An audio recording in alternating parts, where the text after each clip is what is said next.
Décembre 1926. L'Angleterre est bouleversée. Agatha Christie, la reine incontestée du roman policier, disparaît mystérieusement pendant 11 jours. En plein succès, cette figure emblématique s'évapore sans laisser de traces, déclenchant une chasse à l'homme d'une ampleur inédite. Entre secrets de famille, suspicion, bouleversement psychologique et même intervention d'un célèbre auteur de fiction, cette énigme réelle dépasse tous les scénarios imaginés. Alors installe-toi et je te raconte ça.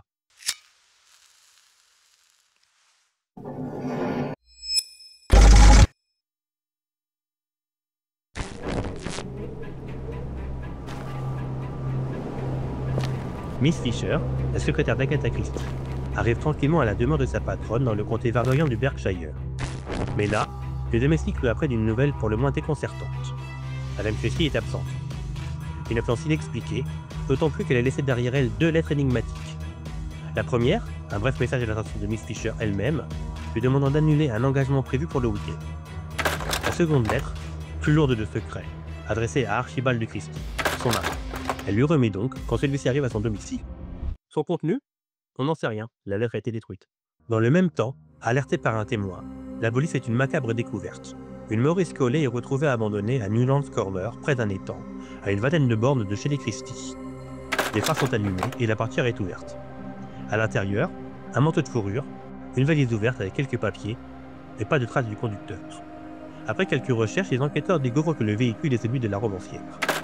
L'enquête les conduit donc au domicile des Christie, dans le Berkshire, à Stylehouse, où ils trouvent M. Christie, Miss Fisher et les domestiques du couple. Ils leur apprennent alors la sombre nouvelle.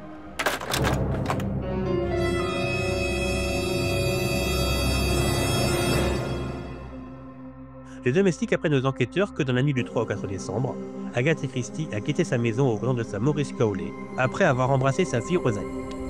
La raison de ce départ précipité reste pour l'instant encore inconnue. Imagine le bordel. La disparition d'une auteure qui commence à avoir sa petite renommée, c'est un séisme médiatique. Toute l'Angleterre est en panique. C'est un peu comme si J.K. Rowling se volait vivre du jour au lendemain. Panique à bord. La nouvelle se répand comme une traînée de poudre dans tout le pays. Agatha Christie, c'est pas n'importe qui. Ses romans policiers captivent des milliers de lecteurs. Et là, ironie du sort, la romancière devient elle-même l'héroïne, plutôt la victime, d'un mystère bien réel. Les journaux se gazent. Chaque titre est plus alarmiste que le précédent. On passe de l'inquiétude et la spéculation la plus folle en quelques heures. Accident de voiture, suicide désespéré, enlèvement par un fan obsessionnel. Certains imaginent même un complot orchestré par son mari volage. L'imaginatoire des Britanniques est en surchauffe. Le Daily News, flairant le scoop du siècle, met carrément une prime de 100 livres sterling sur la table pour quiconque fournirait des informations permettant de retrouver la romancière. 100 livres en 1926 est une somme considérable, l'équivalent de plus de 1500 € aujourd'hui. Autant dire que tous les détectives amateurs du pays se mettent à l'affût du moindre indice. Le Daily Mirror, avec son sens du titre dramatique, titre « Le mystère de la femme romancière disparue ». C'est pas juste une petite disparition locale, c'est une affaire d'État, un sujet de conversation dans tous les pubs, dans toutes les familles. On parle d'une figure publique, d'une artiste dont les histoires tiennent les gens en haleine. Et là, sa propre vie devient un polar grandeur nature. Face à cette clameur populaire et à l'absence totale de pistes concrètes, les autorités sont sous pression. Elles déploient des moyens considérables pour retrouver Agatha Christie. Les champs, les bois denses, les temps sombres et silencieux de Silent Pool, tout est passé au peigne fin, mètre par mètre.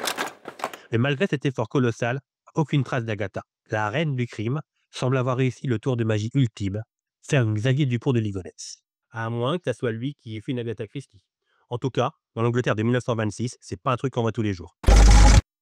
Alors, comme dans toute bonne enquête qui se respecte, on commence par regarder de très près l'entourage de la personne disparue. Et dans le cas d'Agatha Christie, les projecteurs se braquent très vite vers un suspect. Pourquoi lui? Parce que les enquêteurs découvrent l'existence d'une ambiance conjugale pour le moins tendue. Il faut comprendre que le couple Christie traversait une zone de turbulence sévère. Agatha est profondément affectée par le décès de sa mère en avril de cette même année. Une perte immense qui l'avait plongée dans un chagrin profond. Et comme si ça ne suffisait pas, son mariage avec Archibald de bas de l'aile depuis un certain temps déjà. L'amour des premiers jours s'est visiblement effrité, laissant place à une distance palpable. Mais le véritable nœud du problème, le motif potentiel qui jette une ombre des plus épaisses sur Archibald, c'est une autre femme. Une certaine Nancy Neal. Agatha a découvert l'infidélité de son mari.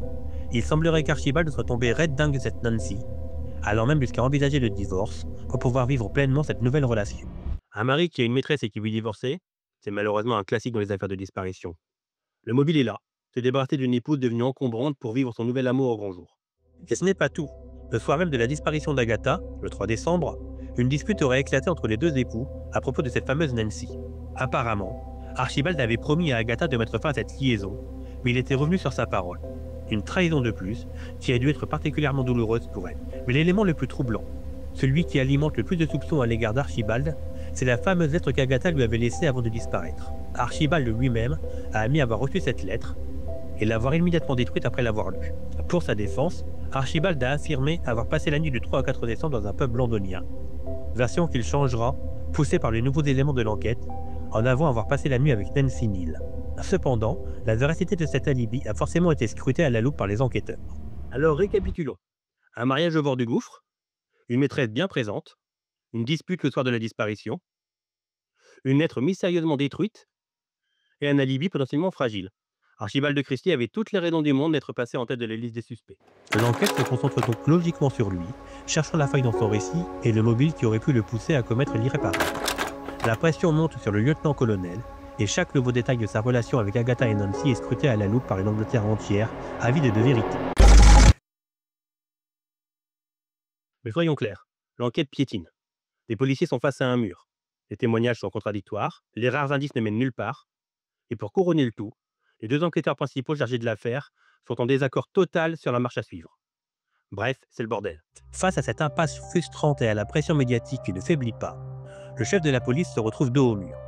Et c'est là qu'intervient un nom qui résonne dans toutes les têtes.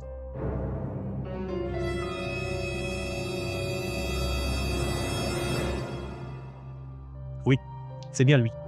Sir Arthur Conan Doyle.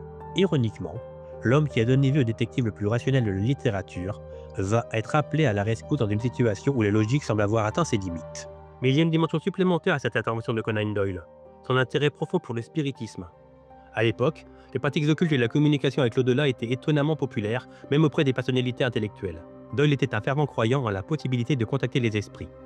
Une facette de sa personnalité qui contraste avec le rationalisme de son célèbre détective. Doyle se tourne vers le spiritisme pour tenter de percer le mystère de la disparition d'Agatha Christie. Il accepte d'aider les autorités et confie un objet personnel appartenant à l'auteur disparu.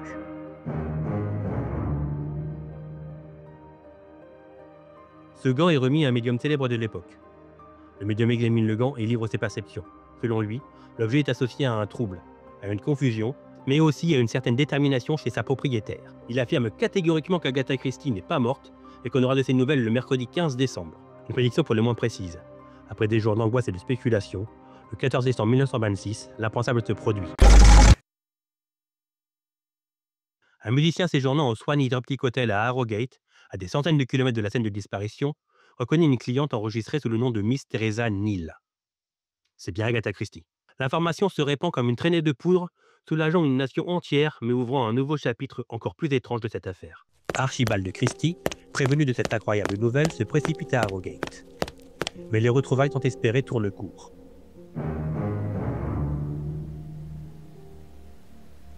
Selon les témoignages de l'époque, Agatha ne semblait pas le connaître.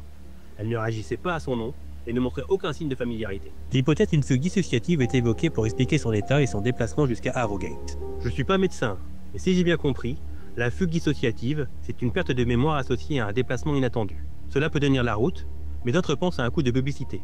En effet, la disparition et surtout le retour énigmatique ont inévitablement attiré une immense attention médiatique boostant l'intérêt pour ses livres. Même si l'amnésie était réelle, l'effet sur sa carrière fut indéniable. Par contre, si cela avait été intentionnel, la prise de risque était énorme pour sa réputation. La nouvelle de la réapparition d'Agatha Christie fait à nouveau la une, mêlant soulagement et perplexité.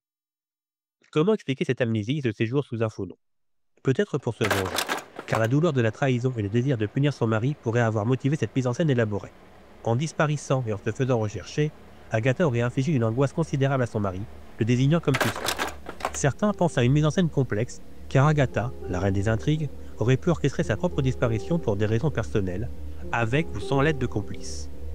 L'amnésie déclarée pourrait avoir fait partie de ce plan, visant à masquer ses motivations réelles. Les conséquences auraient été un mystère encore plus profond et des questions persistantes sur la vérité. Une dernière hypothèse est aussi évoquée, celle de la quête d'inspiration, cherchant à explorer les thèmes de ses romans. Après des mois de spéculation et de rumeurs, le silence d'Agatha Christie se brise. En 1928, elle décide de donner sa version des faits, expliquant ce qui s'est réellement passé pendant ces 11 jours mystérieux. C'est une explication qu'elle maintiendra tout au long de sa vie. Le soir du 3 décembre 1926, Elle n'était pas dans un état d'esprit rationnel. Accablée par une profonde dépression nerveuse, causée par la mort de sa mère quelques mois plus tôt et la douleur de la trahison de son mari, elle a quitté son domicile dans un état de désespoir extrême, avec des pensées morbides. Il faut bien comprendre le poids émotionnel de cette période pour elle. La perte d'un être cher, combinée à l'effondrement de son mariage, c'était une véritable crise psychologique. Dans cet état second, elle aurait pris sa Maurice Cowley et aurait roulé sans destination précise jusqu'à se retrouver sur la crête au-dessus de Silent Pool. Là, elle aurait eu l'intention de mettre fin à ses souffrances. Elle aurait alors laissé sa voiture dévaler la pente. Le véhicule fut brutalement arrêté par un obstacle et dans le choc, Agatha se serait violemment cogné la tête contre le volant. C'est cet impact, ce traumatisme crânien, qui serait la cause directe de sa perte de mémoire. Désorientée et sans aucun souvenir de son identité, elle aurait erré, puis pris un train pour finalement se retrouver à Harrogate. C'est là qu'elle se serait enregistrée à l'hôtel, sous le nom de Miss Teresa Neal. Pourquoi ce nom?